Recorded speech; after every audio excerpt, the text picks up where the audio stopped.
तो अब यहाँ पे हमारा नेक्स्ट चैप्टर है fourth, soil compaction. Soil compaction भी एक इम्पॉर्टेंट चैप्टर है, बट अगर हम ज़्यादा इम्पोर्टेंस की बात करें तो उतनी इम्पोर्टेंस होल्ड नहीं करता comparatively to the fifth chapter जो भी आगे आएगा, अफेक्टिव स्ट्रेसेस एंड परमेबिलिटी। अब कंपैक्शन जैसे यहाँ पे लिखा है, दो चीज़ें हम पढ़ेंगे, एक कंपैक्शन होगा, एक कंसोलिडेशन होगा।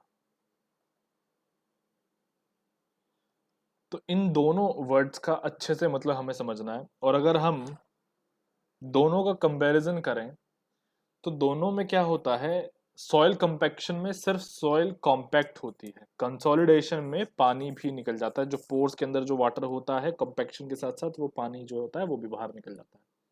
तो एक सॉइल कंपैक्शन होता है, एक सॉइल कंसोलिडेशन होता है। तो अगर हम इंपॉर्टेंस की बात करें हम इन दोनों में है, तो सॉइल कंसोलिडेशन ज़्यादा इंपॉर्टेंट है। उसमें जैसे मैंने अभी बताया कि पोर्स में से जो पानी प्रेजेंट होता है वो भी निकल जाता है। अब डेंसिटी का इंक्रीमेंट तो दोनों जगह होता है, मतलब सॉइल का जो वॉल्यूम है वो डिक्रीज दोनों जगह होता है, कॉम्पैक्शन में भी डिक्रीज होता है एंड अपने कंसोलिडेशन में भी होता है। बस कंसोलिडेशन में क्या है कि यहाँ पे स्लो लोडिंग होती है and for a long time loading यहाँ पे होती है, तब जाकर के कंसोलिडेशन अचीव होता है। तो अगर हम देखा जाए तो सबसे पहले हमारा कंपैक्शन ही होता है। मान लो ये हमारा कोई सॉइल है और यहाँ पे अगर मैं ऊपर से कोई भी वेट अप्लाई कर दूं तो शुरू में सबसे पहले कंपैक्शन ही अचीव होगा सबसे पहले, then after a long time ये कंपैक्शन कंसोलिडेशन में बदल जाएगा। ठीक है, तो ये हमारी एक तरीके से दोनों का मैंने डिफरेंस भी तुम्हें समझा दिया और बेसिक भी बता दिया। अब शुरू करते हैं। यहाँ पे सॉइल कंपैक्शन है क्या, ये एक प्रोसेस है जिसमें हम यूनिट वेट सॉइल का इंक्रीज कर देते हैं। अब यूनिट वेट कैसे इंक्रीज करेंगे, देखो यूनिट वेट का फॉर्मूला क्या होता है भैया, मास अपॉन वॉल्यूम, ये तो डेंसिटी हो गया। यूनिट वेट होता है वेट अपॉन वॉल्यूम। तो यहाँ या तो वेट बढ़ा दो या फिर वॉल्यूम कम कर दो, दो ही चीजें हो सकती हैं अगर मुझे यूनिट वेट को बढ़ाना है। तो हम क्या करते हैं, मतलब हमारे पास एक लिमिटेड सैंपल होता है तो ऑब्वियसली वेट तो लिमिटेड सैंपल का बढ़ाया नहीं जा सकता ना, वो तो कांस्टेंट है। तो वॉल्यूम में हम यहाँ पे क्या करते हैं, चेंजेस कर देते हैं। तो वॉल्यूम कम कर देते हैं प्रेशर डाल के। तो यही है कि process of increasing unit weight of soil by forcing soil solids into dense state and reducing air voids. जैसे कि भी मैंने बताया, यहाँ पे वॉल्यूम हम कम कर देते हैं, तो जो सॉलिड्स होते हैं उनको हम नजदीक लेके आते हैं और थोड़ा डेंस बनाते हैं, और जो स्पेस होता है स्पेस में से जो हवा होती है उसको हम निकाल देते हैं बाहर, यानी कि स्पेस खत्म कर देते हैं। आगे देखो, measured quantitatively in terms of gamma D of soil, इसको हम in terms of gamma D ऐसे मेजर करते हैं। ठीक, next, achieved by applying static और dynamic loads to the soil. अब ये जो हम अचीव करते हैं ये काफी इंपॉर्टेंट क्वेश्चन है कि सॉइल कंपैक्शन कैसे अचीव किया था। तो यहाँ पे जो लोड्स अप्लाई होते हैं वो स्टैटिक और डायनेमिक दोनों तरह के लोड्स अप्लाई किए जा सकते हैं, और दोनों से ही अचीव यहाँ पे किया जा सकता है सॉइल कंपैक्शन को। लेकिन अगर मैं कंसोलिडेशन की बात करूँ तो वहाँ पे स्टैटिक लोड अप्लाई किया जाता है and for a long time apply किया जाता है। सॉइल कंपैक्शन से और क्या होता है, यहाँ पे शियर स्ट्रेंथ जो होती है वो इंक्रीज हो जाती है, बियरिंग कैपेसिटी वो इंक्रीज हो जाती है, बट कंप्रेसिबिलिटी और परमेबिलिटी वो रिड्यूस हो जाएगी। बिकॉज सीधी सी बात है, एक तो पोर्स खत्म हो गए तो फिर परमेबल नहीं रहा। नेक्स्ट, ऑलरेडी तुम कंप्रेस कर चुके हो तो और कितना कंप्रेस करोगे, तो कंप्रेसिबिलिटी भी कम यहाँ पे हो जाती है। ठीक है, तो ये कुछ हमारे सॉइल कंपैक्शन के एडवांटेजेस और डिसएडवांटेजेस मैंने बता दिए। अब यहाँ पे एक क्विक कंपैरिजन जो है हमने लिया हुआ है कॉम्पैक्शन का और कंसोलिडेशन के। जैसे कि मैंने बताया कि consolidation for a long period of time होता है अचीव, तो टाइम डिपेंडेंट है। कॉम्पैक्शन इंस्टेंटेनियस है। कॉम्पैक्शन में soil always partially saturated, soil हमेशा यहाँ पे पार्शियली सैचुरेटेड होती है। कंसोलिडेशन में कंप्लीटली सैचुरेटेड होती है। कॉम्पैक्शन में डेंसिफिकेशन जो होता है वो वॉल्यूम में रिडक्शन करके होता है, या फिर हम कह सकते हैं कि जो एयर वर्ड्स होते हैं उनको खत्म कर देते हैं, कम कर देते हैं, और तब जाकर के यहाँ पे डेंसिफिकेशन को अचीव किया जाता है। एक गिवन वाटर कंटेंट पे होता है, इस चीज को याद रखना। यहाँ पे हम एक कंपैरिजन भी देखेंगे कि एट डिफरेंट वाटर कंटेंट हमारा डेंसिफिकेशन कितना हो रहा है। ठीक है, कंपैक्शन कितना हो रहा है, ये चीज भी हम आगे देखेंगे। तो यहाँ पे कंसोलिडेशन में हमारा नेक्स्ट पॉइंट आ जाता है volume reduction due to expulsion of pore water from voids. जैसे कि मैंने अभी बताया था कि पोर से पानी भी बाहर निकल जाता है, तो यहाँ पे वही कह रहा है कि जो वॉल्यूम का रिडक्शन यहाँ पे हो रहा है वो उस पोर वाटर के बाहर निकल जाने से हो रहा है। ठीक है, ये चीज है। अब आ जाओ सॉइल लिक्विफेक्शन, एक कॉन्सेप्ट होता है सॉइल लिक्विफेक्शन, क्या होता है, प्रीवियस ईयर में ये भी एक दो बार आया हुआ है, रिसेंट की बात कर रहा हूँ, रिसेंट के एग्जाम्स में अभी भी आया हुआ है। तो सॉइल कॉम्पैक्शन क्या है? व्हेन सैचुरेटेड या फिर partially saturated soil substantially loses strength. तो कोई भी सॉइल जो कि सैचुरेटेड है या फिर पार्शियली सैचुरेटेड है, वो अपनी स्ट्रेंथ को लूज कर दे और स्टिफनेस को लूज कर दे। अब वो कब लूज करेगी? कुछ तो होना चाहिए ना भाई, ऐसे थोड़ी ना लूज कर देगी अपने आप। तो यहाँ पे देखो किस चीज पे वो रिस्पॉन्ड करती है, यानी कि किस चीज पे वो अपनी स्ट्रेंथ को लूज करती है, ऐसा क्या हो जाता है? तो in response to an applied stress, यानी कि जब आप कोई भी स्ट्रेस को अप्लाई करते हो तब वो अपनी स्ट्रेंथ और स्टिफनेस जो है लूज कर देती है। और ये स्ट्रेस किस तरह का है? जैसे कि शेकिंग ड्यूरिंग एन अर्थक्वेक और other sudden changes in stress. ठीक है, तो जैसे कि अर्थक्वेक आ जाए, उसकी वजह से स्ट्रेस डेवलप हो जाए, या फिर सडन कोई भी चेंज आ जाए स्ट्रेस में, तो यहाँ पे सॉइल लिक्विफेक्शन अचीव हो जाता है। चलिए, general formula for settlement due to compaction, important formula है, न्यूमेरिकल सॉल्व करने के बड़ा काम आएगा। Direct straightforward formula apply करो, क्वेश्चन सॉल्व हो जाता है, ऐसा है ये। तो यहाँ पे फॉर्मूला हमारे कॉम्पैक्शन का क्या है उसको समझते हैं। यहां तुम देखो, मैंने फेजर डायग्राम बनाया हुआ है, इसको फेज डायग्राम भी बोलते हैं। थ्री फेज डायग्राम है। थ्री फेज डायग्राम क्यों? बिकॉज एक फेज ये रहा, एक फेज ये रहा, एक फेज ये रहा। और अगर यहाँ पे सिर्फ कोई एक ही चीज आ जाए, सपोज करो कि पूरा वाटर फील्ड है ऊपर से नीचे तक, तो यहाँ पे एक वाटर हो गया, एक सॉलिड हो गया, तो फिर टू फेज डायग्राम कहलाता है भाई। तो फिलहाल ये हम फेजर डायग्राम देख रहे हैं, तो ये हमारे पास में क्या है? थ्री फेज डायग्राम है। थ्री फेज डायग्राम में जो एच एस आप देख रहे हो, ये हाइट ऑफ सॉलिड्स है। ये जो एच वी आप देख रहे हो, एच वी, ये जो आप यहाँ पे देख रहे हो, ये है हाइट ऑफ वॉइड्स। ठीक है, अब हमने क्या किया, चूंकि कंपैक्शन हुआ है तो सीधी सी बात है एयर जो है वो रिमूव हो जाएगी, तो हम मान लेते हैं कि इतना एयर जो है ऊपर का ये रिमूव हो चुका है। तो नया जो हाइट बन चुका है ये वॉइड्स का बना है HV2, यहाँ पे था HV1। ठीक, डेल्टा एच जो है वो कम हुआ है। तो हम यहाँ पे एक रेशो लेते हैं। रेशो क्या होगा? कंपैक्शन का रेशो होता है कि कितना कंपैक्शन आया। तो वो जो हम लेते हैं यहाँ पे ratio with respect to constant लेते हैं, जो हमारा चेंज नहीं होता है, यानी कि एच एस, सॉरी, ये अपना टोटल एच जो है ये लेते हैं। मैं एच एस बोल गया यहाँ पे। ये क्या है? इनिशियली हम यहाँ पे कंपेयर कर रहे होते हैं कि शुरू में हमारा कितना था, वैसे कंपेयर कर रहे होते हैं। तो डेल्टा एच हमारा जो चेंज आया विद रिस्पेक्ट टू ओवरऑल जो हमारा यहाँ पे हाइट है, उससे हम यहाँ पे कंपेयर करते हैं। तो यहाँ पे जो आप देख रहे हो ई नॉट माइनस ई एफ, अब ये क्या है? ये जो ई नॉट है ये आपका वॉइड रेशो है। नॉट का मतलब है इनिशियल, तो ये है आपका इनिशियल वॉइड रेशो। यहाँ पे ई एफ है, ये फाइनल वॉइड रेशो है। ठीक, इसको डिवाइड कर देते हैं हम 1 प्लस ई नॉट से। इस तरीके से हमारा यहाँ पे ये रेशो जो है वो अचीव हो जाता है, मिल जाता है। अब कोहेजनलेस सॉइल्स जो होती है, देखिए ये बहुत इंपॉर्टेंट चीजें हैं, ये बेसिक चीजें भी चल रही हैं, ये बहुत एक तरीके से एग्जाम में अगर ना भी काम आए तो एटलीस्ट तुम लोगों को जियो टेक्निकल की अच्छी नॉलेज होनी चाहिए कि कौन सी चीज कैसे होती है। तो यहाँ पे कोहेजनलेस सॉइल्स जो होती हैं वो कंपैक्ट की जाती हैं थ्रू वाइब्रेशन, स्टैटिक लोडिंग। ठीक है, लेकिन जो क्लेज होती हैं उनको हम कंपैक्ट करते हैं कैसे? मतलब वो वाइब्रेशन से कंपैक्ट नहीं की जा सकती। ठीक, तो उसमें जो लोड होता है वो अलग तरह का होता है। जैसे आपने देखा कि कोहेजनलेस सॉइल में वाइब्रेशन से हम क्या करते हैं? कंपैक्शन करते हैं। नेक्स्ट, स्टैटिक लोडिंग जो होती है उससे कंपैक्शन यहाँ पे होता है। ठीक, तो ये सब चीजें हैं। प्रॉक्टर टेस्ट हमारे पास आ जाता है कि प्रॉक्टर टेस्ट क्या होता है। देखिए, तो यहाँ पे क्या है, एक ये डेफिनेट रिलेशनशिप एग्जिस्ट करती है किस किस के बीच? प्रॉक्टर टेस्ट को ही बता रहा हूं मैं। प्रॉक्टर टेस्ट में क्या है कि यहाँ पे एक डेफिनेट रिलेशनशिप एग्जिस्ट करती है सॉइल मॉइस्चर कंटेंट के बीच और डिग्री ऑफ ड्राई डेंसिटी के बीच। जैसे कि अभी मैंने आप लोगों को बताया था ना कि एक यहाँ पे ग्राफ भी आया था, अभी यहाँ पे जब हम बता रहे थे, यहाँ पे मैंने बताया था कि ये डेंसिफिकेशन को लेकर और ये वाटर कंटेंट को लेकर अभी एक ग्राफ भी आएगा, उसको हम आगे पढ़ेंगे। तो यहाँ पे ग्राफ है हमारे पास नीचे, और टेस्ट फिलहाल हम समझ लेते हैं। तो उस टेस्ट को हम कहते हैं प्रॉक्टर टेस्ट। तो प्रॉक्टर टेस्ट कहता है कि आपके मॉइस्चर कंटेंट और डिग्री ऑफ ड्राई डेंसिटी यानी कि कॉम्पैक्शन के बीच में एक रिलेशनशिप होता है। तो वहां से एक कॉन्सेप्ट फिर हमारे पास निकल करके आ जाता है ऑप्टिमम मॉइस्चर कंटेंट का। वो कैसा है? तो उसके लिए हम पहले ग्राफ समझ लेते हैं। तो यहां पे हमने क्या देखा, एक ग्राफ तो ये है आपके सामने और एक ग्राफ यहां पे ये है। ठीक, इस ग्राफ में हम क्या देख रहे हैं, मतलब सबसे पहले जो ऊपर वाला ग्राफ है कि ये ऐसे हमारा इस तरीके से क्या हुआ, यहां पे धीरे धीरे ऊपर के डायरेक्शन में हमें ड्राई डेंसिटी जो है अचीव हुई। फिर उसके बाद में क्या हुआ कि ड्राई डेंसिटी एक पॉइंट पे आके मैक्सिमम हुई, देन वो गिरनी शुरू हो गई, वो कम होनी शुरू हो गई।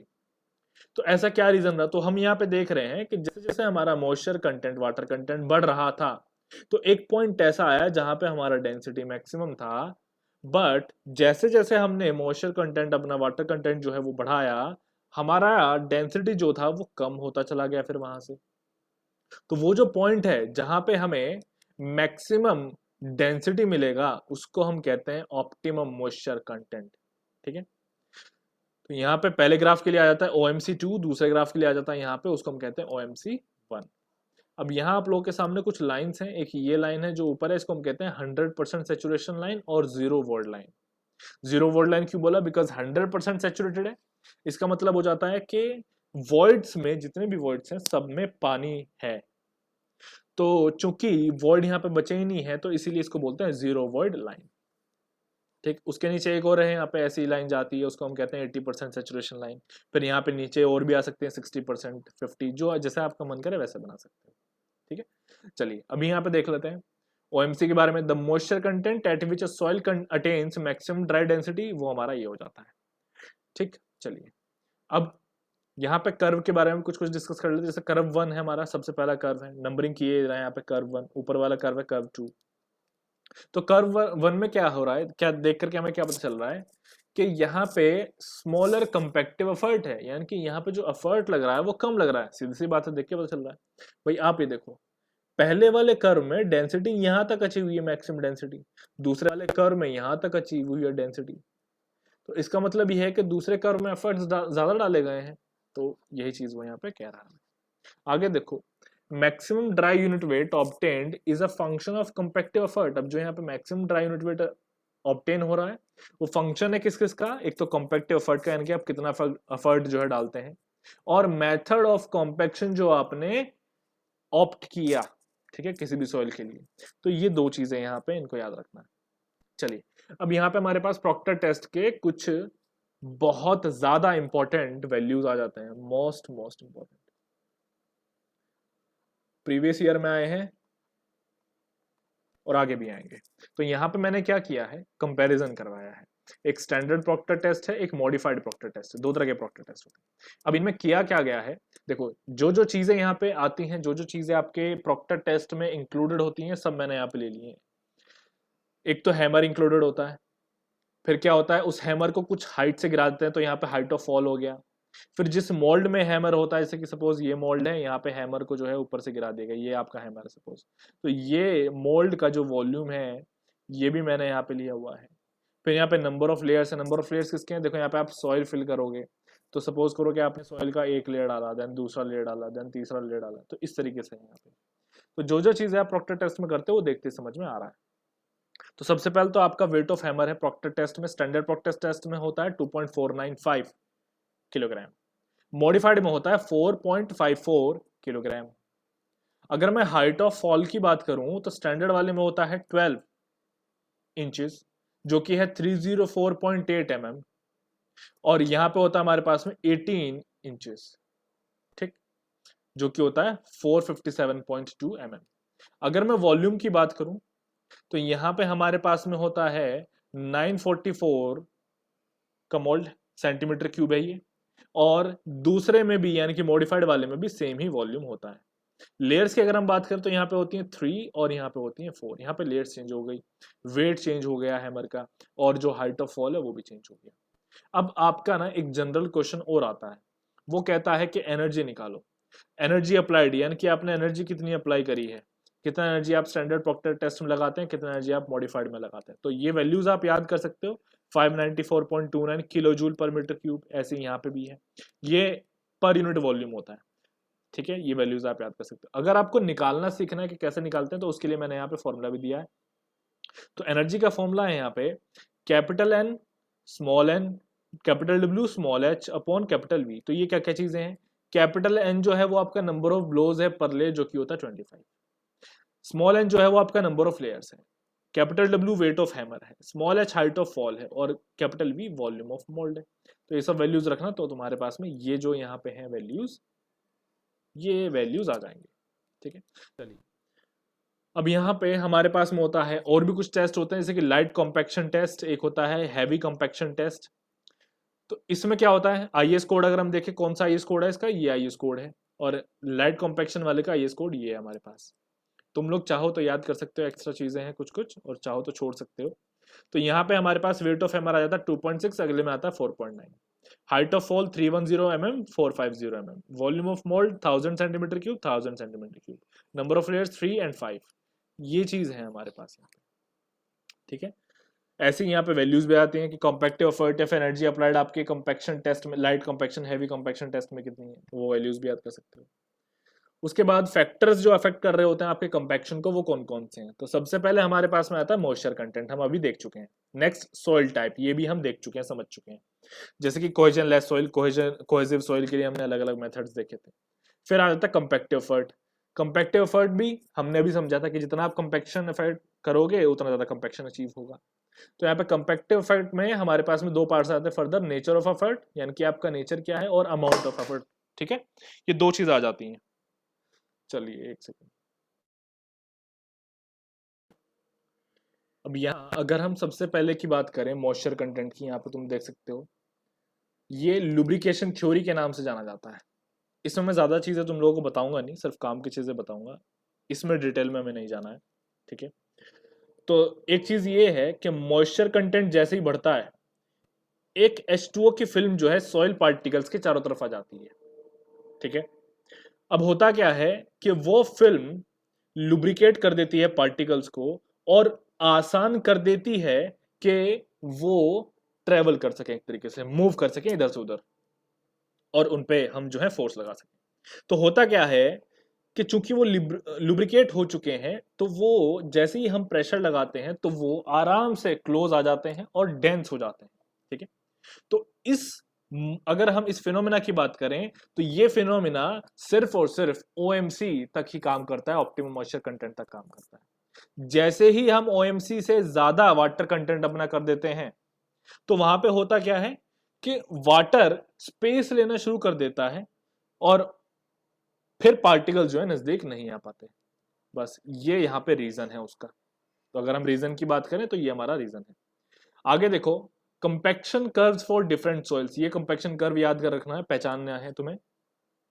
तो सबसे पहले यहां देखो, इस तरह का जो कंपैक्शन कर्व होगा ये प्योर सैंड का होगा, साइड में नीचे उल्टा सा जो होगा ये प्योर सैंड का होगा। बाकी सब देखो, ऊपर में है GW, तुम लोग जानते हो GW क्या है, SW क्या है, ठीक है। ये ML का है, ये CL का है, ये CH का है, ठीक है। सब तुम जानते हो, क्लासिफिकेशन हम यहाँ पे पढ़ चुके हैं। नेक्स्ट देखो, difference between Proctor test and modified Proctor test is that, थोड़ा सा डिफरेंस बता देते हैं कि जो बाद का है यानी कि जो मॉडिफाइड प्रॉक्टर टेस्ट है वो हमें ज्यादा कंपैक्टिव एफर्ट देता है। वहां पे एनर्जी भी ज्यादा थी ना, लगभग 4 गुना एनर्जी थी, है ना। तो एक ये चीज है। अगर मैं OMC वैल्यूज की कंपैरिजन करूं यहाँ पे कोहेसिव सॉइल की और ग्रेनुलर सॉइल्स की, तो हमें पता चलता है कि जो कोहेसिव सॉइल्स हैं उनकी वैल्यू लार्ज है, ज्यादा है, ठीक है। चलिए अब नेक्स्ट देखेंगे आगे।